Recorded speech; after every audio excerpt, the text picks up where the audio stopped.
जो इन्होंने मुझे मारा, तीनों भाइयों ने बाल खींचे, मुझे धमकियाँ दी, मेरी इज्जत फैलाई।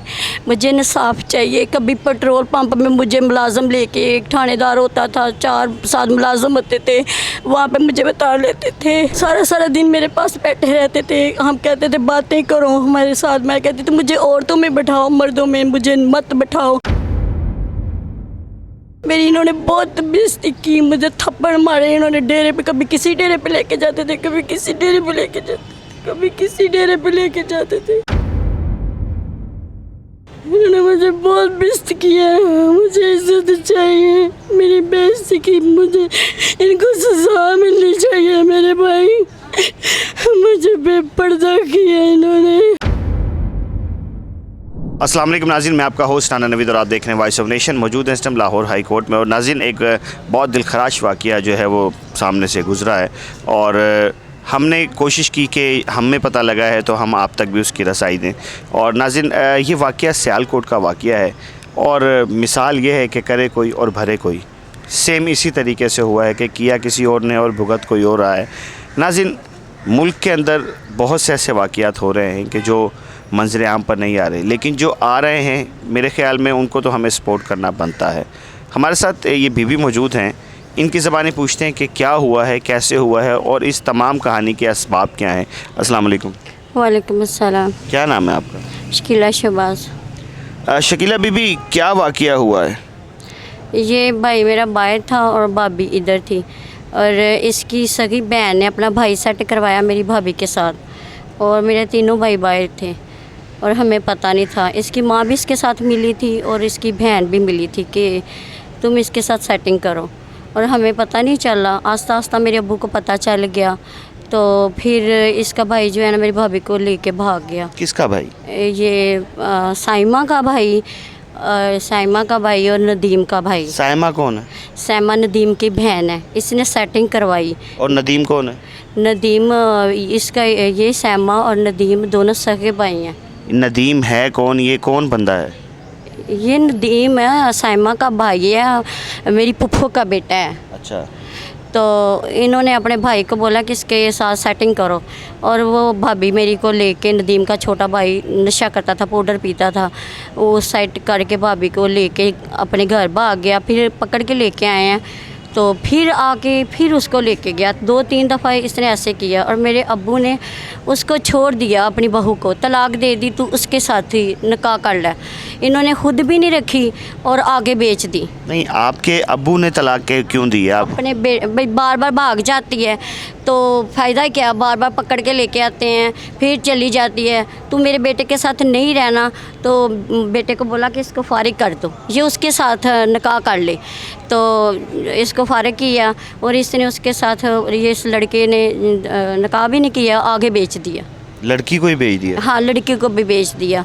जिस इस लड़के के लिए हमारे बच्चे भी जलील किए, हमारे भतीजियाँ भतीजे।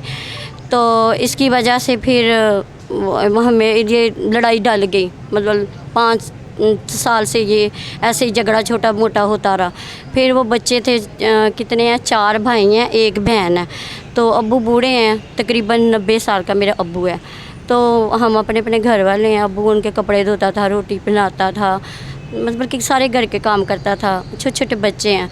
तो भाई मेरा बाहर से आया छुट्टी गुजारने के लिए, उसको गुस्सा आया, वो बस छोटी मोटी आपस में लड़े। वो लड़ते हमें नहीं पता, हम तो घर थे। इनकी ये सारा कुछ जो है वो डाइवोर्स देने के बाद हुआ? हाँ जी, ये फारग किया है। या इनको दुख लगा कि हमारे बच्चे भी जलील हो रहे हैं, खुद भी नहीं किया, आगे क्यों बेची है। हमारा घर भी नहीं बसने दिया और अपना भी नहीं बसाया, इस बच्ची को बेच दिया। अब छोटे छोटे बच्चे जलील हो रहे हैं। भाई मेरा छोटा जो बाहर से आया, सुनने में हमारे आया है कि ये जो वाक़या हुआ है इसमें मर्डर भी हुआ है। क्या हुआ है ये सब?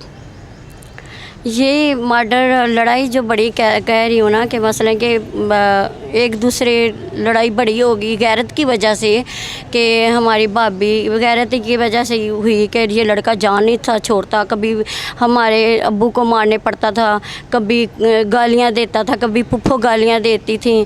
तो हमारे भाई इधर है ही नहीं थे। तो भाई आया, बच्चों ने कहा हमें चाचू मिल जाओ, हम उदास हुए हैं। तो चाचू मिलने के लिए आया है। तो चाचू ने उनका देखा है कि इनका ये हाल है, वो रोया है, करलाया है गुस्से से कि देखो इनकी माँ हमारे पास भी नहीं रहने दी, आगे खुद भी नहीं रखी और आगे बेच दी है। इस बात से तकरीबन ये 5 साल का ये झगड़ा छोटा छोटा छोटा जे बड़ी लड़ाई हो गई, एक दूसरे मकसद के लड़ाई हो गई। हमें नहीं, इन्होंने खुद भाई अपना कत्ल करके हमारे भाई पे डाल दिया। इन्होंने खुद कत्ल करके हमारे भाई के ऊपर डाल दिया। हमें शोर टल गया, पता हम घर थे, हमें शोर पड़ गया कि मेरा भाई अकमल फोत हो गया, कोई कह रहा उनका फोत हो गया। हम घर पे थे, हम बाहर निकले ही नहीं। आपके भाई का नाम क्या था? मेरे भाई का नाम अकमल अली था। तो हम प्यार से उसे वैसे भाई, छोटा भाई बोलते हैं, अभी भी छोटा भाई बोलते हैं। तो बस उस दिन पता नहीं इन्होंने खुद मार के और भाई मेरे पे डाल दिया। उस कितने बहन भाई हैं आप? हम 6 बहनें हैं और 4 भाई हैं। और ये जो अकमल है, इनका कितना वा नंबर है? ये हमारा एक बहन इससे छोटी है बस। और आपका कितना नंबर है? मैं 2 बहन भाई से छोटी हूँ, तीसरा नंबर में। तीसरा नंबर है। तो ये मुझे बताएं कि आपको पुलिस ने क्यों पकड़ा है? ये इनकी लड़ाई हो गई है, तो ये 6 माह हो गए हैं इनकी लड़ाई हुई को। जिस दिन की लड़ाई होगी सारे डर के भूग गए। तो उस कोई भी नहीं घर रहा, डर के मारे कोई कहीं चला गया, कोई कहीं चला गया। मैं उधर फैसलाबाद, मेरे ससुराल हैं, और मैं फैसलाबाद चली गई कि कहीं ये हमें ना पकड़ा दें, हमारा फ़ायदा ना उठा लें। तो अब इनकी शादी थी मेरी देवर की बेटियों की और नंद की बेटियों की, यानी कि इस तरह आपस में। तो उन्होंने इनसे पूछा कि हम अपने बच्चे ले आएँ, आप कुछ बोलोगे तो नहीं? तो इन्होंने कहा नहीं, बाबा जी को ले आओ, हम कुछ नहीं कहेंगे। और वो मुझे लेके आए हैं। तो मंगल को मैं आई हूँ और बुध को इसने मुझे असर के टाइम उठाया। मैं घर। किसने उठाया? नदीम ने। ये नदीम जो आपकी फूफो का बेटा है? फूफो का बेटा। अच्छा बीबी बताएं, फिर ये आपको कैसे अरेस्ट किया गया है और आपको क्या, आप कहाँ पर रखा गया? फिर ये गए हैं, वो 5 तारीख थी और बुध का दिन था। तो असर का टाइम था। मैं अपने अभी काम कर रही थी, घर के बर्तन धो रही थी, और इसके साथ 2 मुलाजम थे और 3 भाई ये थे। एक नदीम था, एक अजीम था, एक अनीम था। तीनों भाई थे और ये मुझे गवाह करके लेके आए हैं। आप खुद ड्राइवरी की है, इनकी गाड़ी है, और इन्होंने दरवाज़े के आगे गाड़ी खड़ी कर लिया और दरवाज़ा खड़काया नहीं और धक्का दे के और दरवाज़ा खोल के मुझे कहते चलो चलो उठो बीबी। मैंने कहा कहाँ जाऊँ मैं, आप क्यों आए हैं, मैंने क्या किया है? तो कहते हैं उठना है कि हम दूसरी तरह भी आपको लेके जा सकते हैं। मैंने कहा मैं क्यों जाऊँ, मुझे वजह बताओ, मुझे क्यों उठाने आए हैं? मैंने कुछ किया ही नहीं, मेरा किसी के साथ रब्ता ही नहीं, ना किसी बहन के साथ रब्ता है, ना अब्बू के साथ, ना किसी के साथ रब्ता नहीं है। तो मैं 6 माह इस बात को हो गए हैं। तो मैं अपने घर आई हूँ, इससे पूछ के आई हूँ, इससे माफ़ी मांग के इससे पूछ के आई हूँ मैं। तो ये मेरे साथ क्यों ज़्यादती हो रही है, मैंने नहीं जाना। ये मेरी बेइज्जती है। हम लोग आलम में हाफ़िज़े हैं, लोगों के घर महफ़िल कराते हैं, ये बहुत अच्छी बात नहीं है। मैंने नहीं। पुलिस ने आपको थाने में रखा है? जी, इन्होंने मुझे पकड़ के लेके आए हैं थाने में और ला के तो मेरी तफसील की है अफसर के आगे। मुझे उनका नाम नहीं आता, बड़े होते हैं ना अफसर, उधर मेरी मुझे कहते हैं चलो अंदर, सर बुला रहे हैं। तो मैं अंदर गई हूँ। SHO साहब? हाँ जी, वो गए हैं। तो अंदर गई हूँ तो कहते हैं मुझे बहुत गंदी गंदी गालियाँ निकाली, इतनी गंदी गंदी गालियाँ निकाली कि मैं आपको बता नहीं सकती। मैं मुझसे गाली सुनी ही नहीं गई, इस तरह की गंदी गाली उन्होंने निकाली कि मुझे रोना आ गया। मैंने बोला मेरा कोई कसूर ही नहीं, तो मुझे इतनी गंदी गंदी गालियाँ क्यों निकाल रहे हैं भाई? कहते बकवास बंद कर, आंखें नीचे कर। मैंने कहा मेरा कोई कसूर नहीं है, जो आपने कहा था कि बता के आ जाना, अब मैंने आपको बता दिया है। मुझे कोई पता भाई का नहीं है, मियाँ का भी कुछ मुझे इल्म नहीं है। मुझे छोड़ दो, मेरे 2.5 साल का बच्चे हैं, मुझे छोटे छोटे बच्चे हैं, मैंने हाथ बांधे, अल्लाह का वास्ता मुझे छोड़ दो। इन्होंने कहा नहीं, इसको पकड़ो, बंद करो। मुझे इन्होंने थाने में एक कमरे में बंद कर, बगैर FIR के? हाँ जी, बगैर पर्चा भी नहीं काटा, कुछ नहीं किया। इन्होंने मुझे कमरे में ढक दिया, बंद कर दिया। रात गुजरी, मैं बार बार रोऊँ, इनके आगे चीखें मारूँ, एक एक मुलाजम के आगे हाथ जोड़ूँ, अल्लाह का वास्ता, मेरी जवान बेटियाँ हैं, मेरे छोटे छोटे बच्चे हैं, मुझे घर जाने दो। इन्होंने कहा नहीं, सुबह देखेंगे। सुबह भी गुजर गई। उन्होंने ना मुझे कभी छत पे लेके जा रहे हैं मुलाजम, कभी नीचे। इनके मैं चीखें मार रही हूँ, रो रही हूँ कि मेरा कोई कसूर नहीं है, मेरे भाई तुम मेरे बेटों की तरह, मुझे छोड़ दो। इन्होंने कहा नहीं, तुम्हें नहीं छोड़ना। अच्छा, जेल में कितने दिन रही हैं? जेल में मैंने रही हूँ उधर, आगे तो बताए ना इन्होंने मेरे साथ क्या किया। मुझे अफसर ने मारा, ठुड्डे मारे, मुझे गंदी गंदी गालियाँ निकाली अफसर ने। जो है कहते हैं मुलाजिम का, कहते हैं कैमरा बंद कर। उसने कैमरा बंद किया है, मेरी इधर टांगों में ठुड्डा मारा, गाली इतनी गंदी दी। दूसरा उसने मुझे ठुड्डा मारा, मुझे गाली दी। आपको अफसर का नाम पता है? शहबाज अकबर, ये अफसर का नाम शहबाज अकबर। सर, ये जो अफसरान हैं, इनके क्या क्या नाम हैं, और ये शहबाज अकबर जो कह रही हैं, कौन है? बिस्मिल्लाहिर्रहमानिर्रहीम। बहुत शुक्रिया राना साहिब, आप हमेशा इस तरह का जो केस हो उसको कवर करने आते हैं लाहौर हाई कोर्ट में। मैं सबसे पहले बड़े इख्तिसार के साथ केस बताना चाहूँगा कि इनके भाई ने मर्डर किया था, ठीक है, और कोई घरेलू मामला थे, उस वजह से उन्होंने मर्डर किया। अब एफआईआर में ये ये जो मेरी क्लाइंट हैं, ये अंदर नामज़द ही नहीं है, ना इनका मियाँ अंदर नामज़द है। इनके घर के ऊपर रेड किया गया, इनका कत्ल के साथ बिल वास्ता या बिला वास्ता किसी किस्म का ताल्लुक ही नहीं है। अच्छा, ठीक है, अब तक भी नहीं है? अब तक भी नहीं है, और एफआईआर में नामज़द भी नहीं है, ना ये ना इनके मियाँ। ठीक है, लिहाजा पुलिस का मैं बात करना चाहूँगा, पुलिस के रवैये के ऊपर, जो ट्रेडिशनल मेथड्स ऑफ इन्वेस्टिगेशन है उनके ऊपर, कि पुलिस क्या करती है कि एक बंदे के ऊपर एफआईआर हुई है, उसको वो अगर आपको नहीं मिल रहा, वो एफआईआर में नामज़द है, वो नहीं मिल रहा, तो आप उसकी माओ बहनों को उठा के ले जाते हैं, आप उनके बच्चों को उठा के ले जाते हैं, उनको हरास करते हैं, उनको हब्से बेजा में रखते हैं। पंजाब पुलिस के हमारे नोटिस में ये आया है, पंजाब पुलिस के डिफरेंट जगहों के ऊपर, आपको भी पता होगा, आप रिपोर्टिंग करते हैं, प्राइवेट टॉर्चर सेल्स होते हैं। अब ये मुझे बता रही थी, बकौल इनको मुख्तलिफ़ डेरों पर रखा गया, मुख्तलिफ़ पेट्रोल पम्प्स में रखा गया, ठीक है, और भी बहुत सारी जगह थी टॉर्चर सेल से, वहाँ रखा गया, इनको गालियाँ दी गई, इनको तशद्दुद का निशाना बनाया गया। मुख्तलिफ़ जो आईओ था, उसके बाद जो पुलिस के दूसरे अफराद थे, उन्होंने इनको निशाना बनाया। अब बात यह है कि पुलिस को एक तो ये रवैया अपना बदलना पड़ेगा, क्योंकि कॉन्स्टिट्यूशनल राइट्स जो हैं आवाम के, वो जब पुलिस ही उनकी मुहाफ़िज़ नहीं रहेगी तो फिर स्टेट से ये क्या एक्सपेक्ट करें, स्टेट के इदारों से ये क्या एक्सपेक्ट करें? चंगेज़ी साहब, सियालकोट से लाहौर तक का सफ़र ये कैसे गुज़रा है? और अब आज पता लगा है कि आज पेशी थी जिसमें एसएचओ साहब और डीएसपी साहब को भी पेश किया गया है, या एएसआई को, तो क्या ऐसा हुआ है, और हुआ है तो क्या हुआ है?